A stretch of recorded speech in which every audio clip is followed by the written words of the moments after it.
Ya oke, halo, shalom semuanya. Shalom buat anak kelas 9 SMP dan Yud Sinam. Kembali lagi bersama saya Mr. Bagas. Kita akan belajar pendidikan agama Kristen kali ini.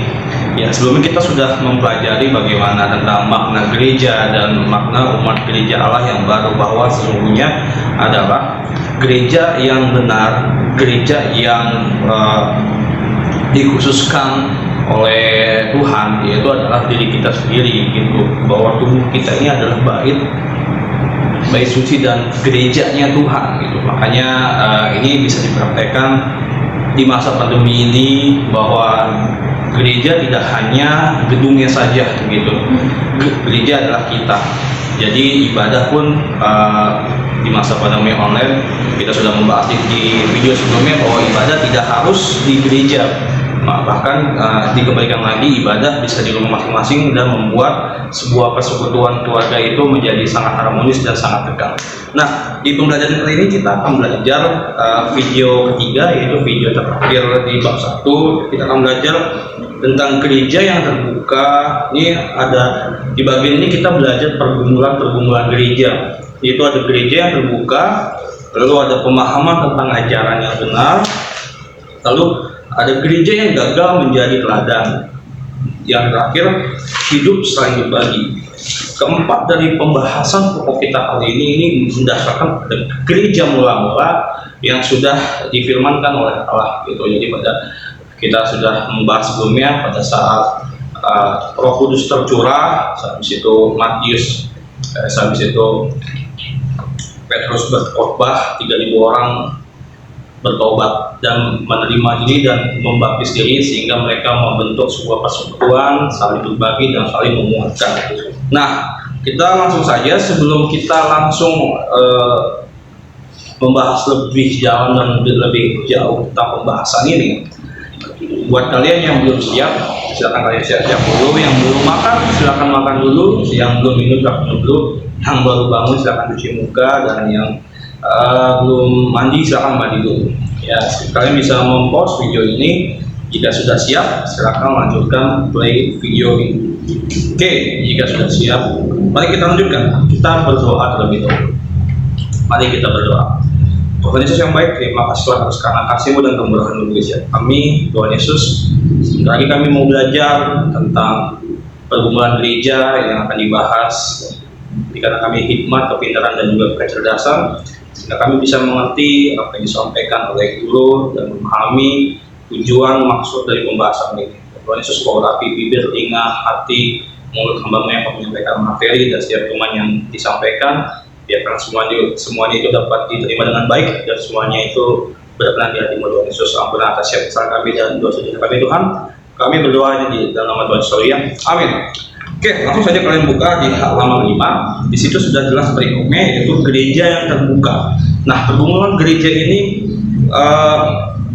bagaimana sifat gereja perdana? Salah satu sifatnya sudah kita baca dalam bacaan Kisah Para Rasul 2. Di situ digambarkan bahwa gereja perdana adalah gereja yang terbuka. Itu yang maksudnya gereja yang terbuka itu apa sih? Gereja ini terdiri dari orang-orang berbagai daerah di seluruh dunia. Ini berarti walaupun pada mulanya murid-murid Yesus itu hanya terdiri dari orang-orang Yahudi. Nah, ini murid-murid yang menerima Roh Kudus, itu murid-murid yang mengikuti Tuhan Yesus. Itu meskipun mereka dari Yahudi, tetapi asal daerahnya itu beda-beda. Nah, inilah bentuk keberagaman, yaitu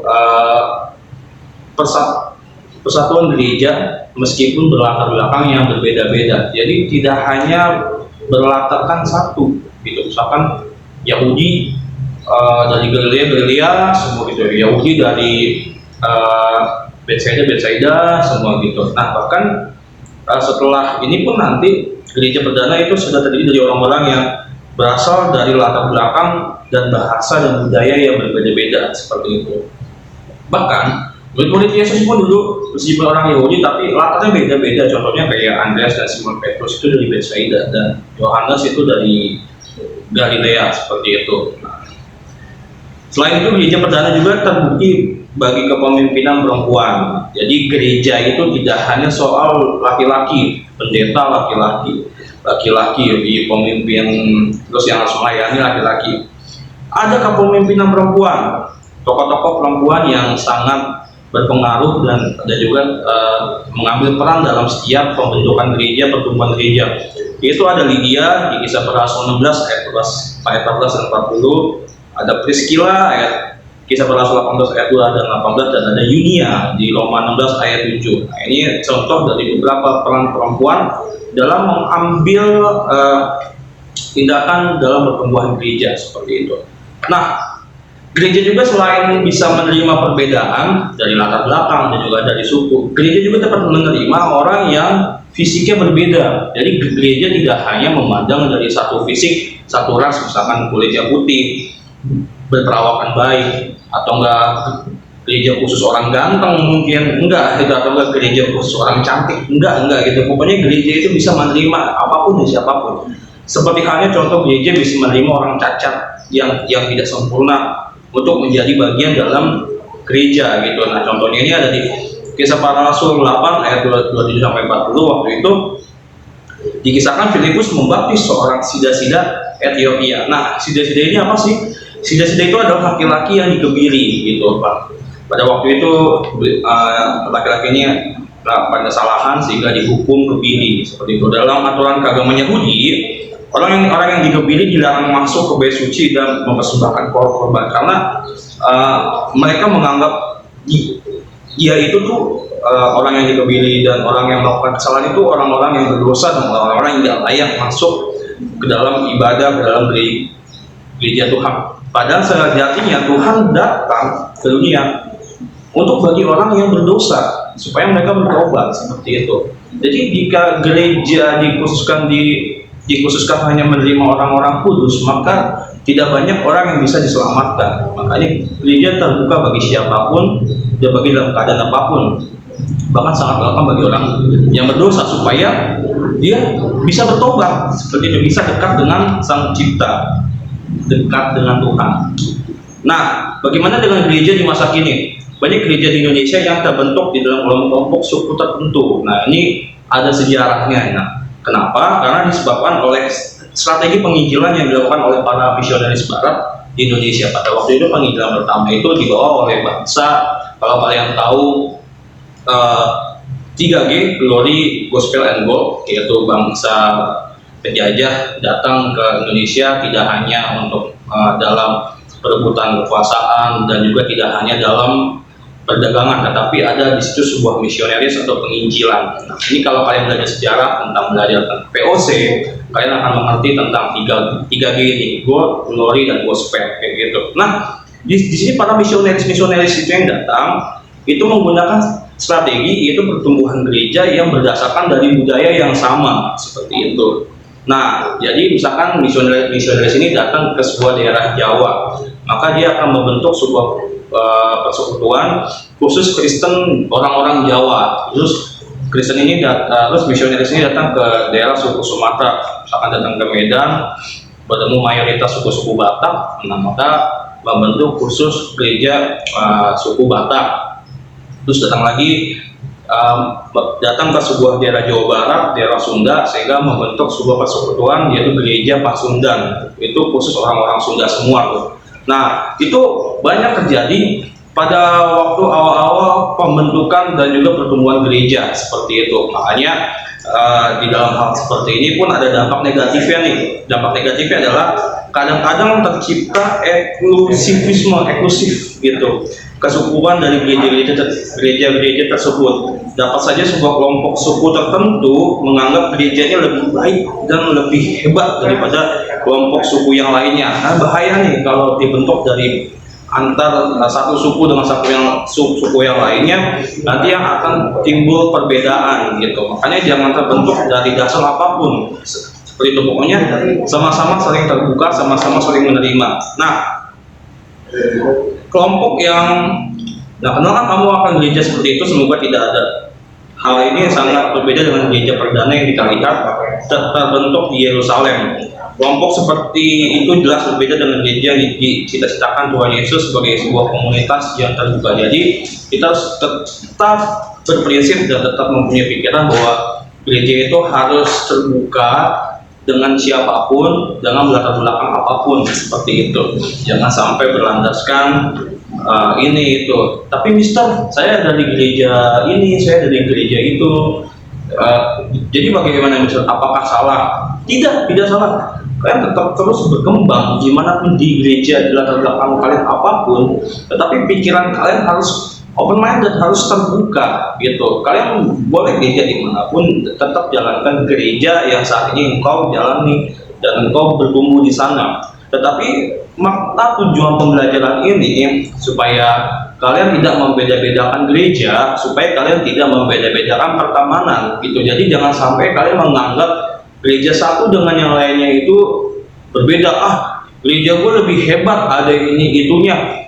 Gereja gue lebih suci, gereja gue lebih kudus. Tidak, jangan sampai kalian mempunyai pikiran seperti itu. Justru dengan adanya pemikiran yang terbuka ini, kalian bisa sama-sama saling menerima gitu, dan tidak saling menjatuhkan. Kadang yang paling ngeri adalah saling menjatuhkannya itu pada sesama orang Kristen seperti itu. Udah minoritas, kita saling menjatuhkan lagi, salah. Itu bahkan kalian di sini harus sama-sama saling bertumbuh, sama-sama saling menopang, sama-sama saling support. Meskipun gerejanya berbeda-beda, tetapi kita satu Kristus. Nah, yang kedua, pemahaman tentang ajaran yang benar. Nah, ini selain terdiri dari latar belakang gereja yang beda, ini tentang pemahaman ajaran yang benar. Jadi permasalahan gereja yang sekarang itu adalah mereka menganggap bahwa gerejanya yang paling benar, paling suci. Gereja saya paling benar, paling suci. Gereja A, B, C paling benar, paling suci, dengan ada pengajaran pengajaran tentang surga ini, kebangkitan apa kayak gini, Roh Kudus apa kayak gini. Nah itu jangan sampai ada hal seperti itu. Nah, permasalahannya yang paling fatal adalah ada di daerah pegunungan Appalachia di Amerika Serikat, ada sekelompok orang Kristen yang percaya bahwa mereka dapat menguji iman mereka dengan memegang ular-ular yang sangat berbisa. Kalau mereka digigit ular itu, mereka tidak akan mati. Maka itu membuktikan bahwa mereka memiliki iman kuat yang benar. Hal ini didasarkan pada Markus 16 ayat 17 sampai 18. Ini kalian bisa baca di sini. Nah, di situ di dalam gereja ada sebuah pengajaran bahwa memiliki iman yang benar itu dibuktikan dengan memegang ular-ular yang berbisa. Padahal salah. Padahal Tuhan menuliskan bahwa di ayat Matius 4 ayat 6 dan 7 itu jangan mencobai Tuhan Allahmu, seperti itu. Nah, habis itu kalian juga jangan sampai mencobai apa yang harus diberikan. Misalkan kayak contoh, kalian bisa menyembuhkan, pokoknya harus memberikan kayak apa gitu. Jangan, pokoknya semuanya itu harus berlandaskan hikmat, jangan cobai Tuhan Allah, seperti itu. Nah, lanjut, gereja yang gagal menjadi teladan. Nah, ini ada juga nih yang gagal menjadi teladan. Nanti kalian baca di ayat 7 ada tentang kisah Mahatma Gandhi. Nah, jadi Mahatma Gandhi adalah seorang tokoh kemerdekaan India, sering membaca Alkitab, khususnya kitab Injil Matius, yaitu.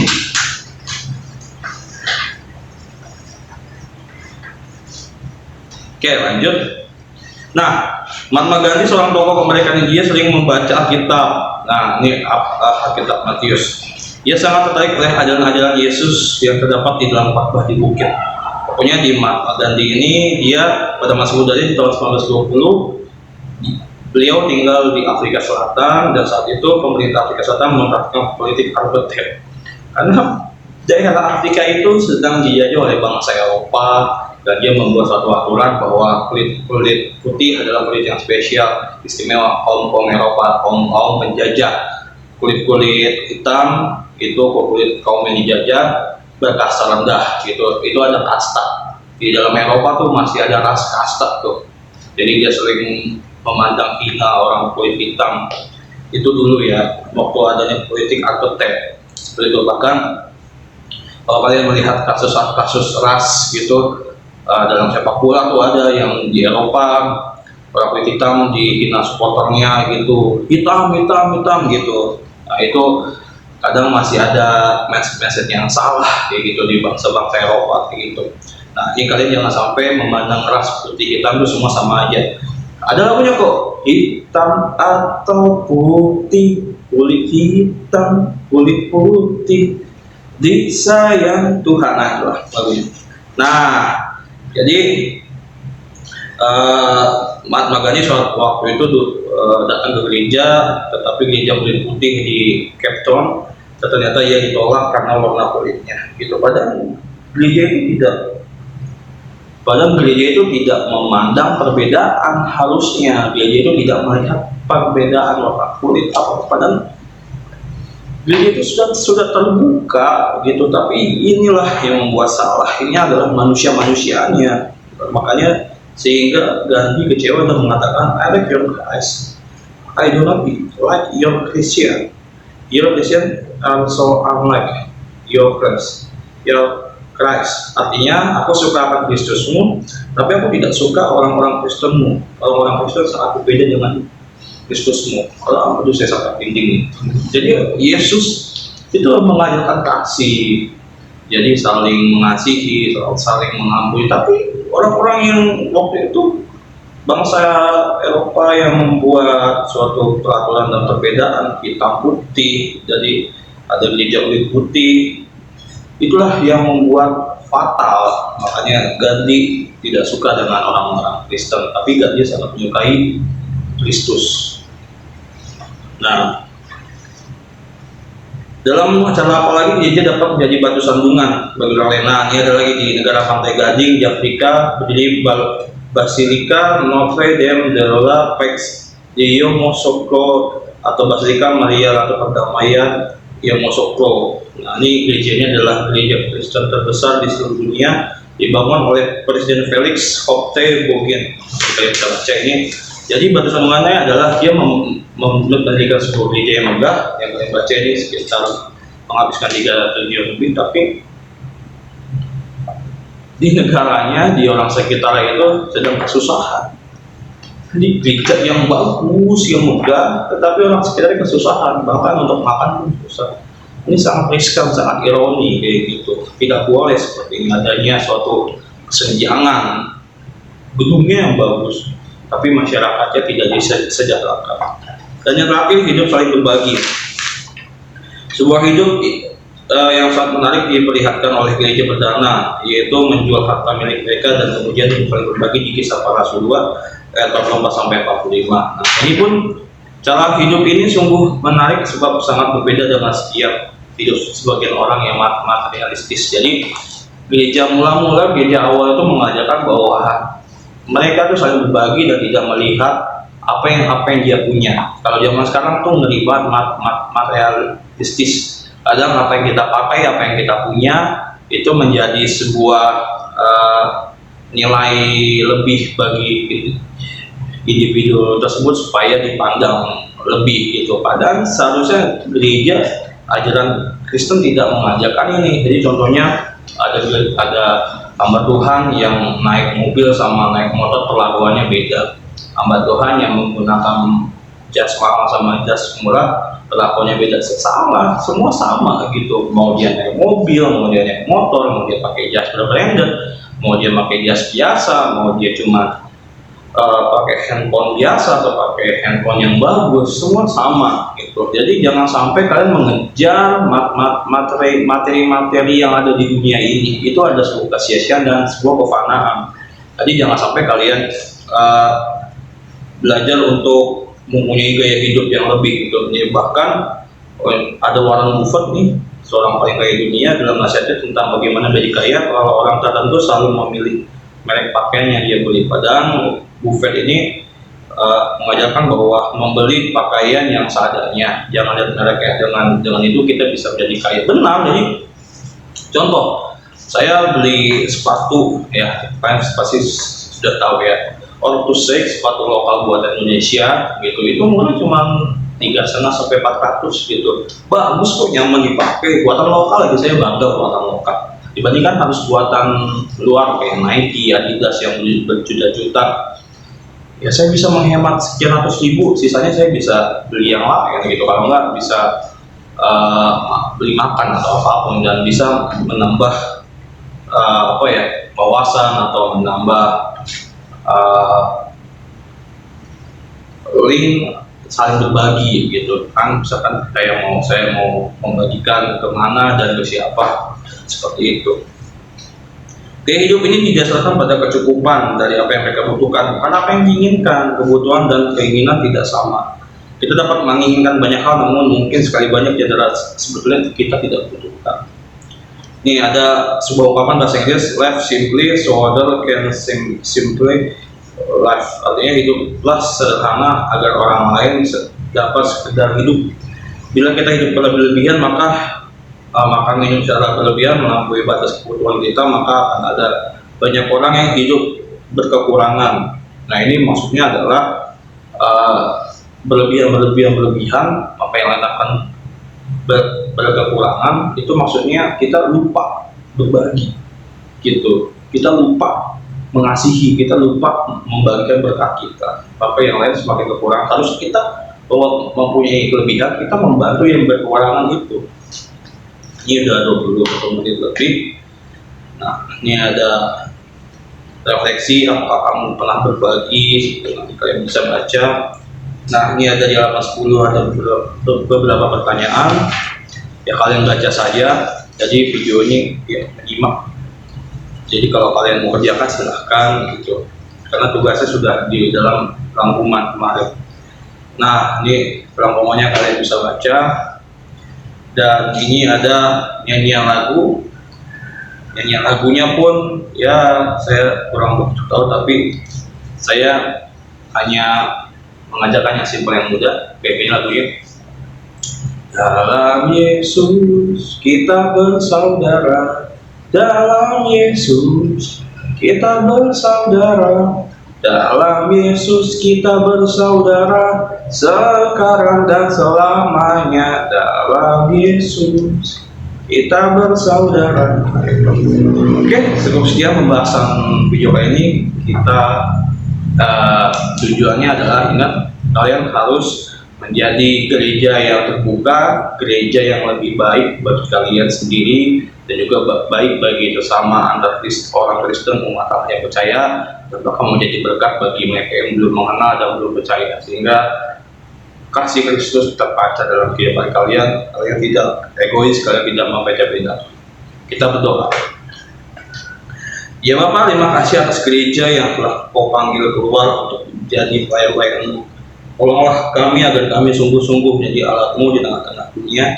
Kami percaya bahwa Engkau tidak memandang diri kami secara pribadi ataupun kondisi gedung gereja kami, karena kami mengerti bahwa yang terpenting adalah kesungguhan kami untuk menjadi alat-Mu. Dalam nama Tuhan Yesus Kristus kami telah berdoa. Amin.